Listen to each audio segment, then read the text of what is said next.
Hi hello guys, நான் உங்கள் முருகா. இஃப்தார் snacks சாப்பிட போவோமா மண்ணடிக்கு? இங்கே எப்படி போகிறதுன்னு தெரியலனா நேராக மண்ணடி மெட்ரோ வந்துடுங்க. அங்கே வந்தீங்கன்னா உங்களுக்கே தெரிஞ்சிடும் அந்த ஸ்ட்ரீட் எங்கே இருக்குன்னு. நாங்கள் சாட்டர்டேயில் போகணும், சரியான கூட்டம். நீங்கள் யாராவது பிளான் பண்ணுறீங்கன்னா வீக் டேஸில் பிளான் பண்ணிக்கோங்க.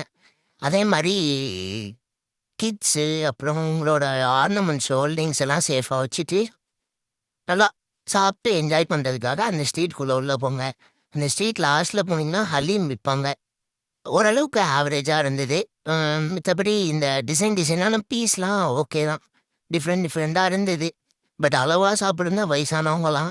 அப்புறம் ஏதாவது பின்விலை விழுந்துற போது இந்த காம்போ பீஸ் வந்து 200 சொல்லியிருந்தாங்க. இதுவும் கூட நல்லா தான் இருந்தது. இந்த கடையில் கூட்டமே இல்லைன்னு போகாமல் இருந்துடாதீங்க. போய் ஒரு பீஸாக வாங்கி ட்ரை பண்ணி பாருங்கள், அங்கேயும் நல்லா தான் இருக்குது. அதுக்கப்புறம் இதெல்லாம் சாப்பிட்டு ஜூஸ் குடிக்க போனோம். ஒரு ஜூஸ் 50 ரூபாவும். இது ப்ரைஸ் கொஞ்சம் அதிகம் தான், ஆனால் அந்த ப்ளூபெரியும் மேங்கோவும் நல்லா இருந்தது. அப்புறம் இந்த கிரேப் ஜூஸ் அல்டிமேட்டாக இருந்தது. அது உள்ள ட்ரை கிரேப்ஸ்லாம் போட்டு, அதுக்கப்புறம் இந்த காடை முட்டைலாம் போட்டு கொஞ்சம் நல்லா இருந்தது. டேஸ்ட்டாக ஹெல்த்தியாக இருந்தது. நல்ல ஒரு ஃபுட்டு தான். அது பக்கத்தில் இருக்குது பார்த்தீங்களா, அங்கே நாட்டு முட்டையில் சிக்கன் ஸ்டஃபிங்லாம் பண்ணி கொடுத்தாங்க. நாங்கள் கிளம்பும் போது ஸ்ட்ரீட் இப்படியே தான் இருந்தது.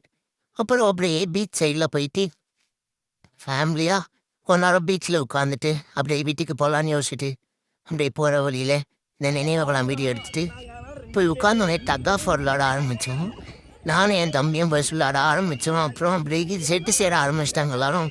அவன் பக்கம் 2 பேர், என் பக்கம் 2 பேருன்னு மாறி அப்புறம் ஒரு வழியாக எப்படியோ இழுத்து தள்ளி அவங்க அம்மா ஓடி வந்து இப்படி ஓடிறாங்க பார்த்தீங்கன்னா, அவரை அப்படியே இழுத்து போட்டு அவங்க கையில் இருந்து அந்த டக் ஆஃப் ரோப்பையே வாங்கியாச்சு. காதுக்குள்ளெல்லாம் மண்ணு. அப்புறம் அப்படியே ஹெல்மெட்லாம் எடுத்துட்டு வீட்டுக்கு கிளம்பியாச்சு. மறக்காமல் சர்ப்ரைஸ் பண்ணிடுங்க. பாய்.